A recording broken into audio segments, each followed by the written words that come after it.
Welcome back to Connections Break Barriers. This is a special conversation series brought to you by the MBA programs at Kennesaw State University.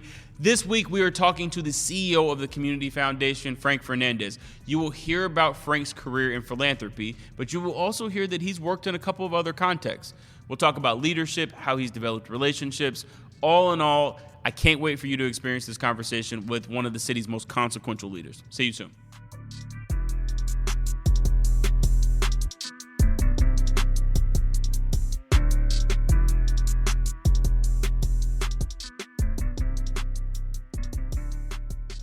Frank, it's good to see you. How are you? I'm good. It's Friday, so it's a good thing.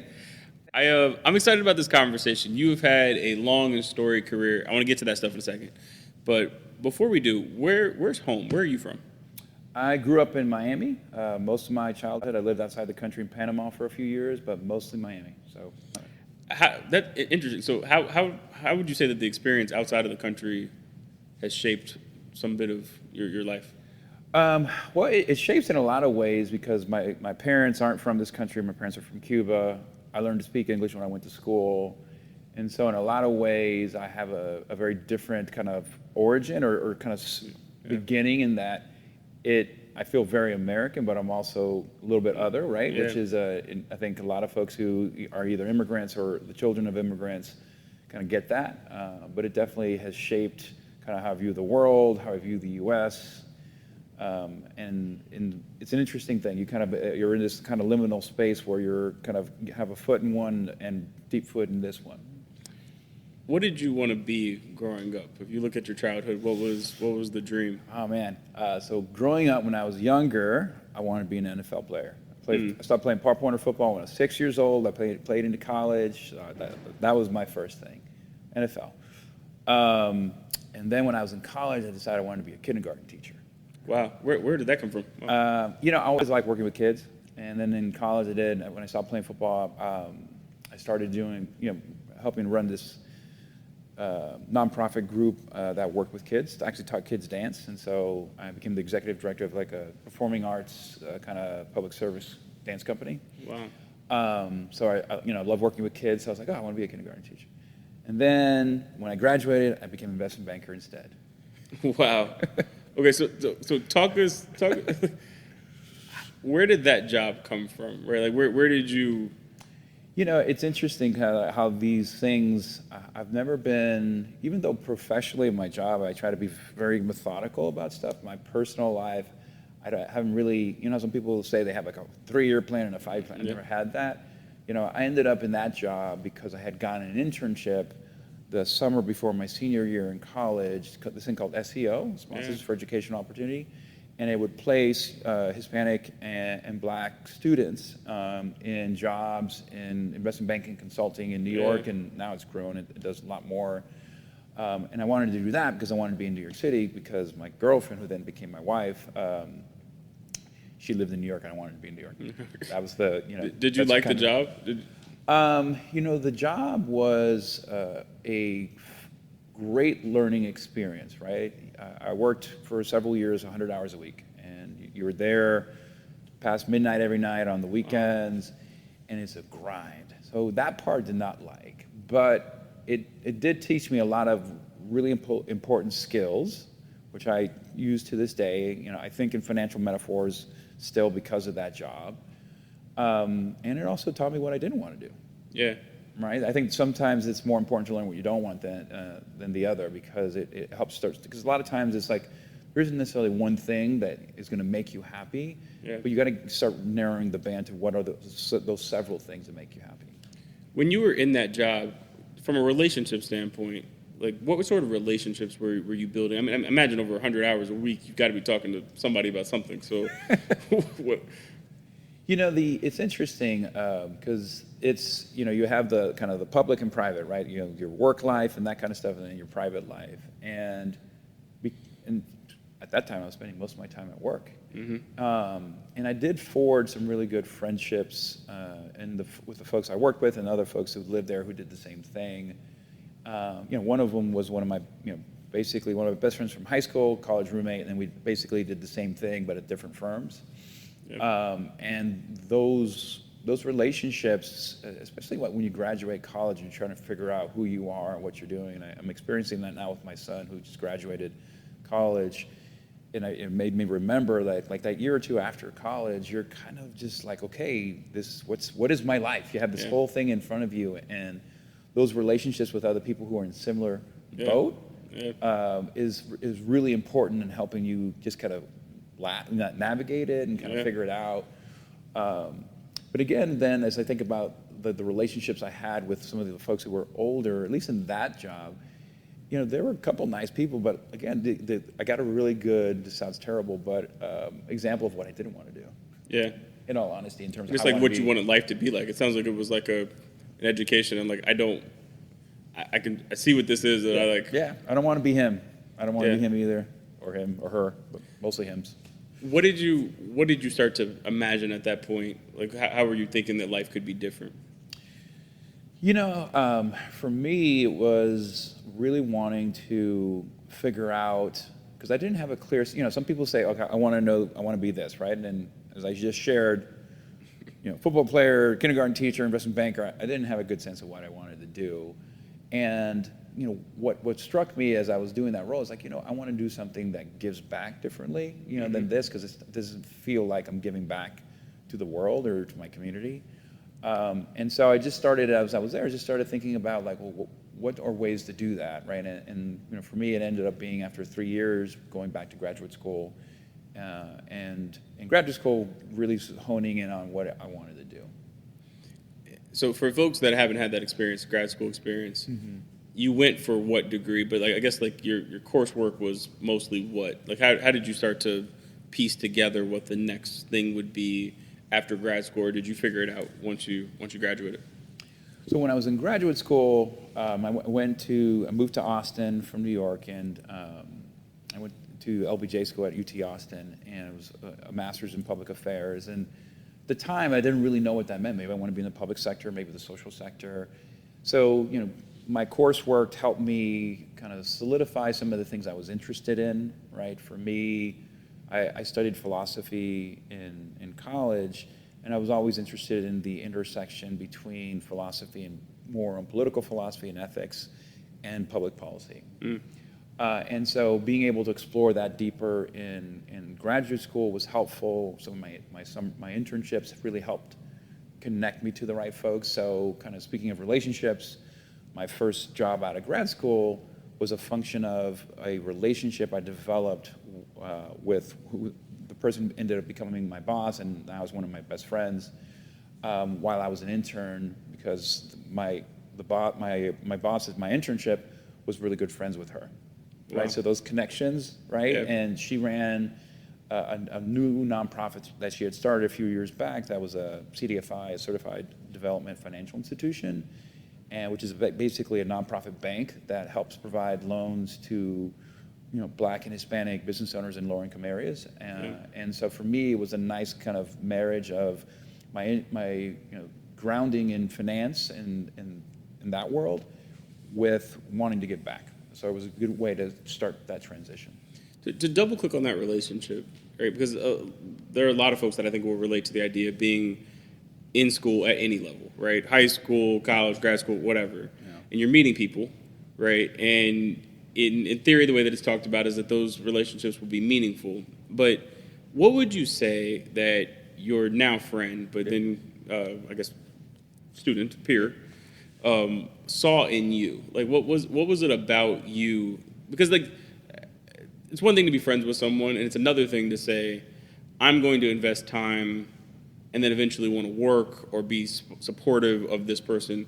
What was it about you that you thought that your friends were identifying?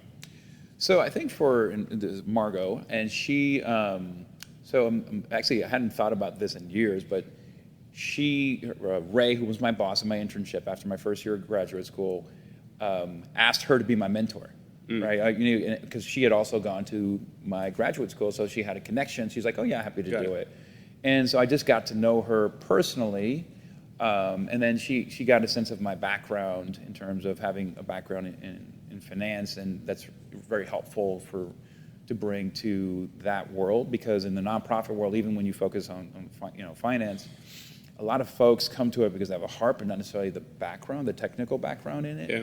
And so I think she saw, first we developed a relationship as a mentor-mentee, and we got along, and then she's like, and I told her I might be interested in that when I graduated, and fast forward a year later, there was actually a role available, and so it kind of worked out, and just maintaining that relationship with her and just staying in touch.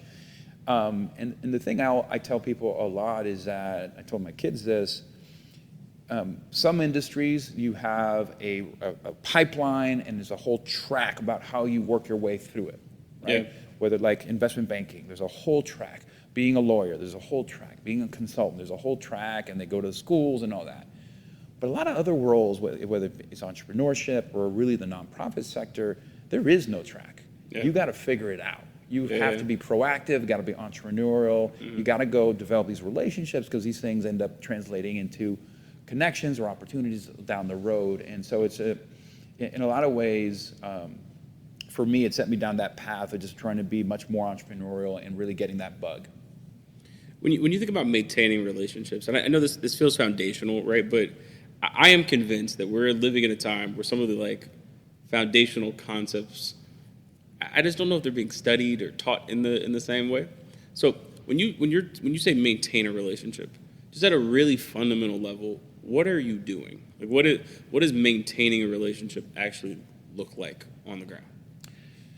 I think it sounds pretty straightforward because it's true whether professional or personal. It's just about connection and time and investing your time in being with someone and investing in them. So it's, to me, it's always very clear when someone is trying to engage with you for a particular self-serving end versus someone who has an authentic interest in you.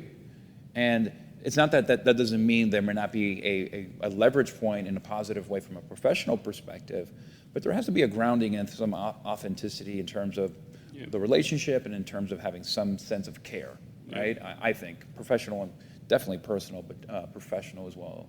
In my experience, if you take a transactional approach to relationships, then they're always going to be superficial, and if you need something or you're asking someone, they're not going to. Either they won't do it or they won't go very far to help you. Yeah.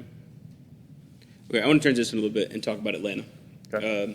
You've done a lot of work here across in a number of different contexts. So let's talk about the city. What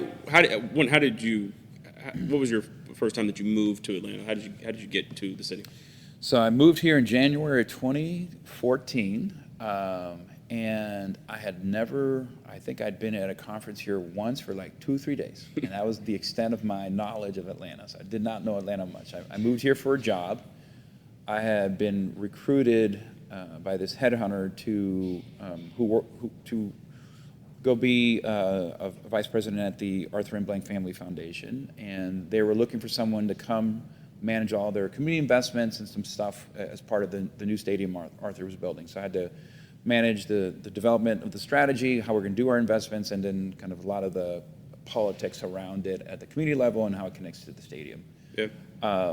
And for that, it was a headhunter. I had no connection, and it kind of just unfolded. Getting the job itself, it's hard. Getting opportunities, and again, one of the things that I really am trying to emphasize throughout these conversations is that we can go on LinkedIn and we're able to see a person's the stops that people have had along the way. Yeah. But there always, it seems to me, very interesting stories on how the jobs are actually secured. So headhunter calls you, to use this example. You've done a couple of different things already. Why was that opportunity the right one at that time? So what made it interesting to me is that really ever since I graduated from LBJ, my professional focus and interests have been on issues of equity, and that's kind of been my professional North Star. And so for the first 15 years or so, I was focused on working from the nonprofit perspective, right? Yep. And sit in that seat, right? Yep. I helped run CDFI. I ran a homeless housing and social service organization for a long time. But it was all focused on those same issues, right? How can we help ensure that everyone that I have an impact on can have a fair shot at a good life, Yeah. And for me, that has been a core tenet of my professional journey, right? And what was interesting about the role is that it focused on a lot of the same things, doing community development work with community and engaging in it, but in a very different seat, right? In philanthropy, and this is when I transitioned to philanthropy, you're working the same issues, but you're not the actual practitioner, you're the funder. And I had always worked, I'll joke, I used to have to write like 80 grants a year, every year for a decade plus. And I would say about like the foundations, like they don't know what they're talking about. They think it costs X when it costs 3X. They think it should be easy. It's not.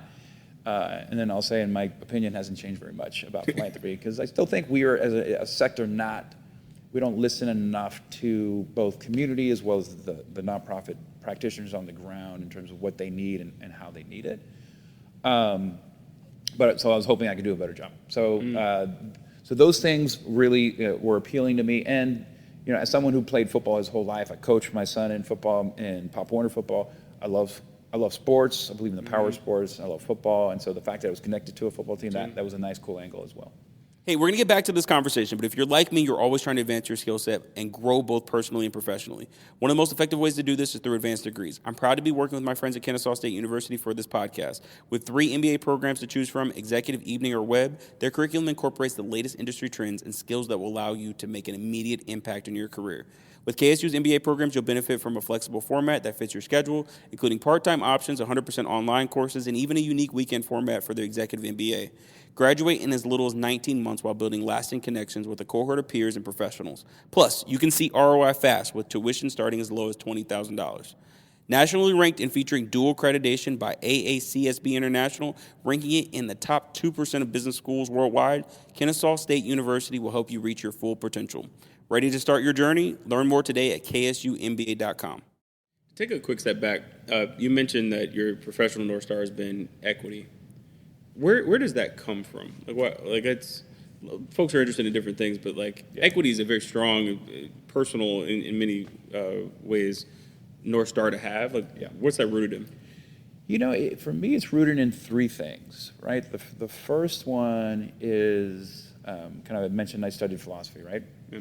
I focus on political and social philosophy, and that the concept of equity and justice are foundational in political philosophy, and how do you bring that to life, and what does that look like? What are the barriers to it? And so for me, there was always an intellectual interest. That's one piece of it. A second piece, just a religious one. I grew up Catholic, and I'm a big believer in Micah 6, right? What does God require of you? But to do justice, love kindness, and walk humbly with your God. And that's been a foundational thing for me from a faith perspective. And then a third is just a lived experience. When I went to college, our household income was $19,000 for a family of 5. So my family lost their home. Had electricity cut off, didn't have a phone for a year. So from a lived experience perspective, I feel very lucky that I'm here, and not everyone has had the luck I've had. And so how do you minimize the role that luck plays in someone's life circumstances and life outcomes? That's powerful. Okay, fast forward. Let's talk about your current role. You are leading an organization that I know a little bit about, but share more about what the Community Foundation is doing on a regular basis. What's happening there? So we are focused on how do we help transform Metro Atlanta, right? How to make it a better place for all, not just some, right? And for us, we have put equity and shared prosperity at the center of that, and really what can we do to help ensure that everyone has that fair shot at a decent and good life.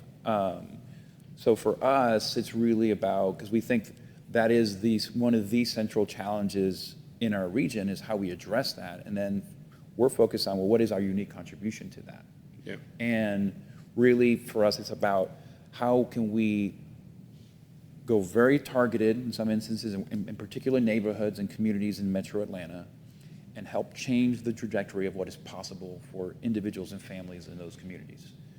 And we can't do that everywhere, but where can we do that? And picking a few communities like Thomasville Heights in South Atlanta, or Fair Oaks and Cobb, or College Park. And then also looking at some of the systems, right? Because inequities and racial inequities in particular don't happen on accident, right? Absolutely. And so what can we do to make systems more equitable?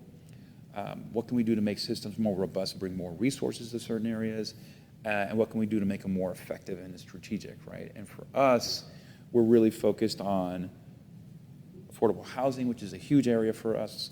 The arts, we know, I've been in multiple meetings this week around how dire the situation is for so many arts groups, especially Black arts groups that historically have not gotten funded in any kind of meaningful and appropriate way by the Community Foundation historically, as well as broader philanthropy.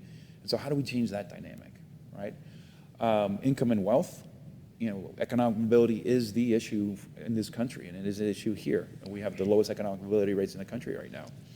And democracy, which we were just chatting about before we started, and the importance of ensuring that we live in a free and open society, and that everyone has equitable access to voting, and that everyone gets to engage in our process. Those are the things we're focused on, as well as working with our 700 plus donors to help bring to life the things they care about, in addition to those priorities I laid out.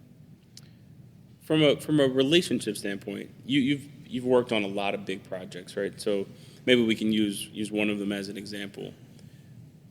It seems like in order to get anything done, right? So it's identifying what the problems are, but then it's building a coalition of people to actually get those things done. So talk to me about that process. What do you do to mobilize people towards the vision? You have it, it's established. How do you get there? It's I had a similar question yesterday, and I think it boils down to leadership matters, right? And paraphrasing this Margaret Mead quote that, a small group of people can change the world. In fact, it's the only way any changes happen. And I really do believe that. It starts with a group of people aligning around a shared vision for what is needed and what the challenges are and what is possible and how do we address it, right? So for me, the best most recent example is myself alongside a core group of other folks came together in late 2017 to say, look, there is growing political attention on this issue of affordable housing. And we haven't seen this before in this community, in this city. We need to take advantage of this moment to galvanize the very fragmented community to start building that coalition and building a shared understanding and a shared vision for what is possible, what is needed. And in fact, the fun thing about that story is that the first meeting of that coalition, House ATL, was at the Gathering Spot in January of 2018. It's very humble. Wow. And you all hosted meetings for us for 9 months, every month at the Gathering Spot, to culminating in that we had a plan in September of 2018, and we rolled it out at City Hall, and the mayor kind of took it, and she moved on the first recommendation, which was to establish a chief housing officer at the city of Atlanta, who was Terry Lee, who's now the CEO of the Atlanta Housing, and doing a great job, and I was on a panel with her yesterday. Wow. And she was one of the core members of helping to create that. And so to me, those relationships that we built to develop that matter. And also, one of the things I'll say is that people underestimate, one of the other things that happened during that timeline is that a group of us went to Seattle, a larger group, about 25 of us, to go do a site visit best practices.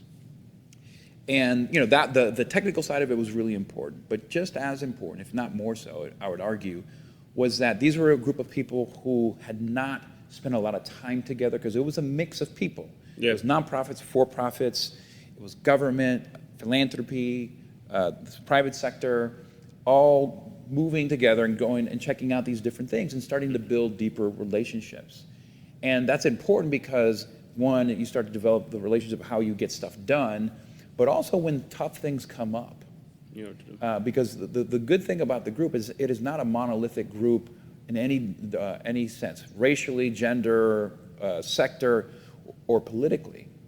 And we ended up having, you fast forward like 2 years, we ended up having a hard conversation. This is actually even before George Floyd, around whether we should be talking about addressing racial disparities.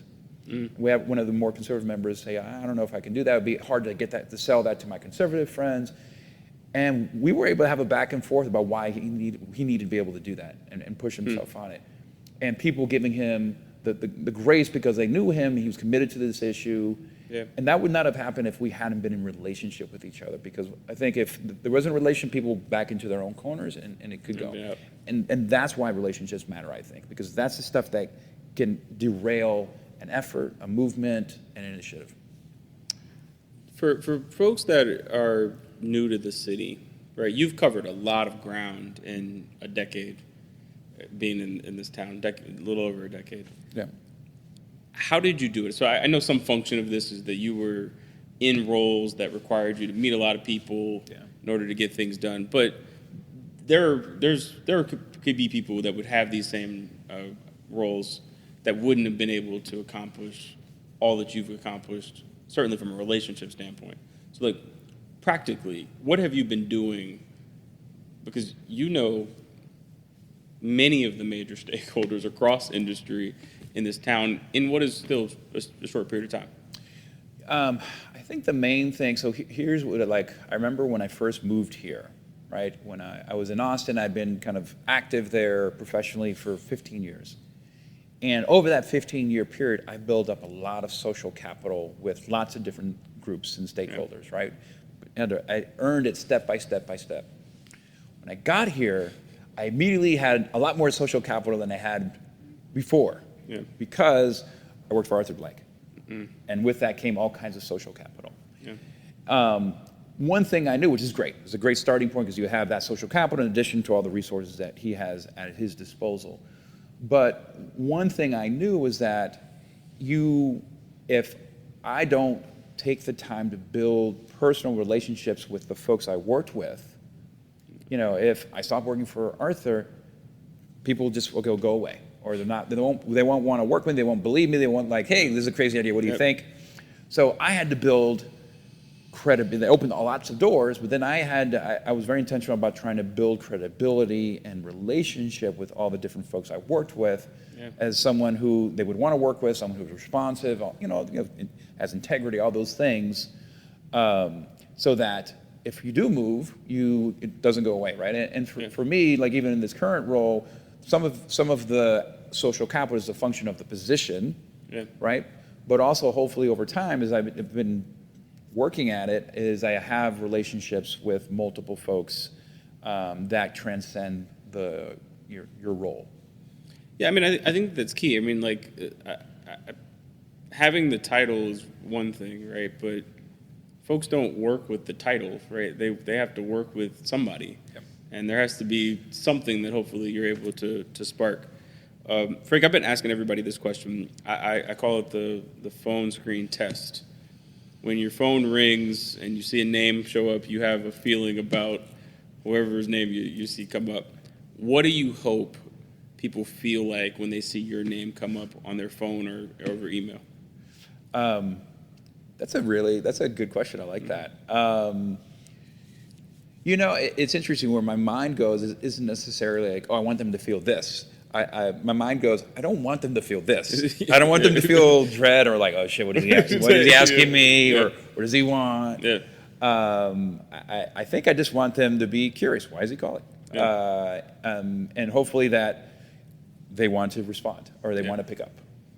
No, it's again foundational, right? But everyone has that person that has, when the name comes up, you're like, I just would prefer this wasn't happening right now. That's right. But if you could be in any other part of that, I think there's a long spectrum. It's to your benefit to be. But I think that's consistency that helps to, get you to not be on the do not answer list. Yeah. Agreed. Part of your role now, you have to engage some of the city's most powerful, most well networked, right? So just focus specifically on that audience, right? What do you do to maintain connection and relationship with people that are busy, have high profile jobs, all the things, right? All the things that make access to them difficult, and where they already have a lot of different requests, and you're part of the long line in many cases of people that are trying to build with them. What do you do to make sure that you're top of the pile? I think there's a few different things you do, right? For some of them, really make an intention trying to get together, like over lunch or coffee. I think it's important to do that. The face-to-face is really, really important. Like some of that really can't do via Zoom. I think Zoom is about can be about help with maintenance, but to build, you really need to be person to person.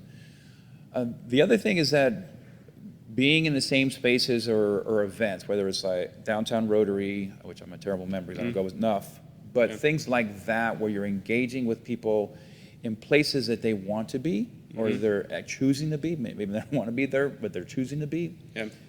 And so it's not an added thing. It's like they had to go to that anyways, and you engage with them, whether a 5-10 minute conversation, I think is really important to keep that. And then also just being thoughtful and intentional about when you're in relationship with folks that it's not a one-way street. Right? Because some of this is about, a lot of times, I need a favor, or like, hey, what do you think of this? Or can you help me connect to this person, or what have you? But always being willing and responsive and returning that favor in terms of how you engage with folks, especially those who you have deeper relationships with. My last couple of questions, going back to Atlanta for a second. What are you most excited about when you think about the city, and what is giving you the most concern? What excites me most is that we are a vibrant, growing city. We have a lot of positive. We, in a lot of ways, I think, can serve as a model in different ways, especially for the South, right? In terms of, we have segregation, we have racism, we have all the things that we know exist here and in other places. So it isn't like we're perfect, but we also have models that you don't see in other places. From the Black community and in the growing multiracial, multi-ethnic place that is this region especially. I was in Austin last weekend for Austin St. Louis Music Festival, and I lived there 15 years, and it's a great, amazing city. It's going gangbusters and growing. But it's a pretty segregated city in a way that I don't see here. Even, I know we have our segregation, but other places are a lot worse. And here you do have a lot of connections between communities, whether racially or business and other, in a way that I haven't seen in other places, which I think is a great thing to build off of. In terms of the things that keep me up at night, it's why I work on issues of equity or inequity, is that we, despite all that, right, like these conflicting truths of being the Black Mecca, but also having the lowest economic mobility rates in the country. That's a tough thing. They're both true. And like one we like, the other one not so much. We got to fix the not so much one. That's the thing to me that we have to figure out how to better address. And I think it's fair to say that like the only way that we're going to get there, wherever there is through relationship. It's going to be people sitting down and working through these problems, right? And I'm optimistic that of any place that I've had the benefit of spending some time in, that this city can figure it out, right? We have the best opportunity to leverage all of the talent that's here and who's interested, right? Like it's one thing to have talent. It's another thing to have talent that is interested in trying to figure it out. I feel like we're interested. And I think it's the thing to me that is really important, because we're in the middle of this backlash against anything DIV or equity focus right now, and we got to be able to weather that. But one thing that I have become convinced on, this sometimes gets me in trouble, is that like what I see and I experience is the further you go left or right, one, people don't engage in relationships, and the more it's not like you're actually going full circle and they become mirror images of each other. And a lot of what that is an unwillingness to be in relationship with anyone that doesn't think just like they do. And that to me is like, it's the height of hubris to think you have a vice-like grip on the truth, and it's very counterproductive at the end of the day, because you're not going to browbeat someone into believing what you believe. You got to be able to engage with people, even if you don't agree with them. My last question. and this is one that I'm asking every successful person that I know, because in your role, you're constantly talking about not only your professional journey, but also issues of the city.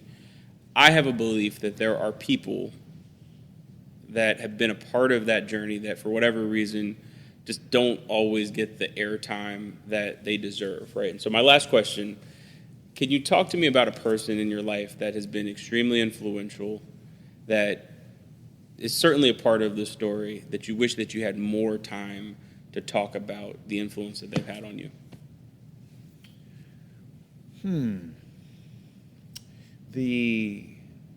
There's a few people I can think of.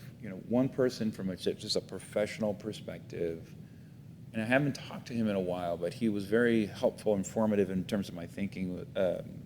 This guy by the name of John Powell. I don't know if you've heard John Powell. Mm-hmm. He was the legal director for the NAACP. He was a Harvard law professor, and he now runs the Haas Institute for Belonging.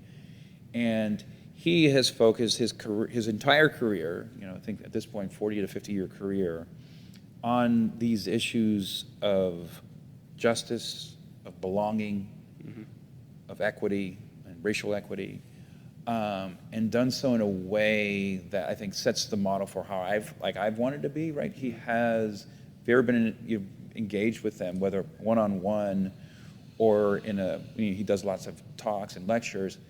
He has this calming influence, which I think is so needed and necessary to engage on hard issues. Yeah. And a way of bringing folks together so it doesn't pit folks against one another, even though he's saying some really hard things. Mm-hmm. The only other person I've seen do that well is Brian Stevenson. He does the same kind of thing. So that's one person I'd like, for me, I think is someone I've said like a mentor.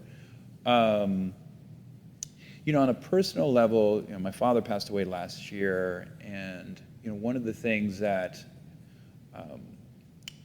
three jobs ago, when I went to go take over this organization that provided housing for folks struggling with homelessness and social services, its main focus when I got there was on serving homeless veterans. And for me, the big part of why I took the job is my father was a veteran. He suffered from a lot of the things that he served 2 years in Vietnam. He fought in the Cuban Revolution, so he had a lot of trauma, a lot of PTSD. Yeah. But for family, he would have been homeless himself at a lot of points. And so to me, that also was some of the grounding, the lived experience grounding for what I do and why I do it. I appreciate you sharing with us, and I'm sorry about his passing, but he obviously raised an amazing man. And I really, the thing that's blowing my mind about these conversations, I really appreciate the time that everyone is spending.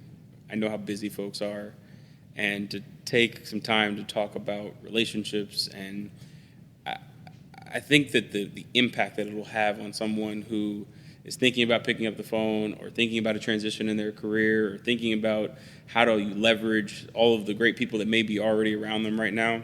It's these gentle but simple reminders of one, you can do it, and two, you need to do it, that make all the difference in the world. So I appreciate you taking some time to talk with me. Yeah, happy to do it. Talk to you soon. All right.